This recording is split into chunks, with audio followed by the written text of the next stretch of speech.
Hey guys, it's Hey Dude. I guess I wanted to come back on here and talk about Andrew Garfield's The Amazing Spider-Man 3 movie. I guess that never happened because, well, you guys probably already somehow know, but I don't know. I guess the movie doesn't even have like a specific release date or something, but it was like canceled after 20, I guess in 2015, like, so I guess Sony announced a new Spider-Man series within the Marvel Cinematic Universe, while initially planned with an early 2016 release date or something. But I don't know. I would imagine the only reason why one of the reasons the movie was canceled is because it got just poor critical reception or something. I mean, in my opinion, which I guess was unfortunate for the series, in my opinion. But I don't know. It's like I kind of would have loved to see Amazing Spider-Man 3 with Andrew Garfield, because I thought the first two movies were, I think in my opinion, were actually pretty fucking good. But I don't know. It's like, who knows in this day and age? It's like if we'll ever actually get the Amazing Spider-Man 3, to be honest. Because I'm like thinking, if they were going to make the Amazing Spider-Man 3, it's like, I feel like, it probably would have had something to do with maybe Peter Parker getting, the Black Venom symbiote suit or something. And it's like being more rageful than ever because... And I remember like watching a video from Cut Short, the YouTube channel, and it's like it going not into full depth about the movie, but into some depth, like all the storylines and plot. I guess maybe not all the storylines, but like some of the plot as well. And it's like, it kind of is crazy because I think, in some fashion, maybe Andrew Garfield's Spider-Man would have joined the MCU. I'm like, that would have been kind of crazy. But at the same time, it's like, I'm kind of glad with what we got in No Way Home. Or Spider-Man No Way Home. But, it's just like, the fact that they were literally close to, giving us that in the MCU in 2012, I would imagine, like, in the first Avengers movie, is just kind of insane. And I'm like, I heard that I just never realized how crazy this thing is. Like, they literally let go Andrew Garfield only because he wasn't, I guess, feeling well, or I guess because he was sick. I'm like, seriously, you're gonna fire an actor for that? And I guess that's maybe one of the reasons why he got fired and let go as Spider-Man, and then they hired Tom Holland as Peter Parker, and I'm like, okay. I mean, that kind of makes some bit of sense, but it's still kind of stupid to fire somebody over a fucking cold or a sickness, but okay. I mean, personally, I never really minded the introduction to Tom Holland Spider-Man in the MCU.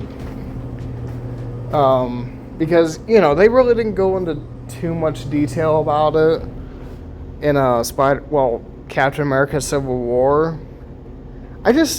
See, the thing is, what did always bother me about what they did with Tom Holland Spider-Man is they had to go glaze over, brush through his origin story, because it's like, oh yeah, well, you'll obviously know everything about Spider-Man already, so it's like, why would you need to know his origin story? So it's like, whatever. But, again, see, the thing is, I like that they brought him back as, Andrew Garfield back as Spider-Man, but the one thing I never understood is, like, why did they do the Peter 1, Peter 2, Peter 3 crap? It's just like, why not just call him Peter 2? It's just calling him Peter 3. But I don't know. His Peter Parker has dealt with, it seems like he's dealt with so much loss. Like, oh my god. Like, Andrew Garfield really knew how to pull off that character really well. Like, even, it's like this dude lost his parents, lost his uncle, and then also lost Gwen Stacy. It's like, that, I don't know, that was just that death really hit me right in the, well, not right in the gut, but it's like, it's so gut wrenching. It's like, I don't know. In my opinion, it's like, I don't know why they had to literally make that decision for the movie. It's like, they could have made any other decision, but that was the one they went with. It's like, then again, it was from the comics, but it's like, again, personally, it's like, the one thing I do like in Spider-Man No Way Home is like whenever Andrew Garfield, old Spider-Man, was like, hey, I love you guys, which honestly felt so Andrew Garfield-like when you think about it. And then Tobey Maguire and Tom Holland's Peter Parker just really looks at him and then really just replies with thank you, as if I don't know, that seems like a very weird way to respond on, to be honest, but I don't know. In my opinion, the interaction between Tom Holland, Tobey Maguire, and Andrew Garfield Spider-Man was just something I never thought I would actually love to see, but I did. I even love how he made the joke, is like, so you're gonna go out there dressed as a youth pastor, or you got your suit? I'm like, bro, he should have told him he looks like a fucking youth pastor. I'm like, that's funny. But, I don't know, it's like, at this point, I mean, I just, see, the one thing I really wish that they would have done is, like, at least have Venom in Andrew Garfield's Spider-Man universe, but now I'm just like, will that ever happen? Because it's like, you know, the color grading, both those movies feel like they would have taken place in the same universe. And it's just like, even, not to mention that, they were even going to have Shailene Woodley's Mary Jane Watson in The Amazing Spider-Man 2, but that never happened. I'm like, okay, so why the hell did they literally put that in the movie if they didn't realize how much shit they were going to literally overload the movie with?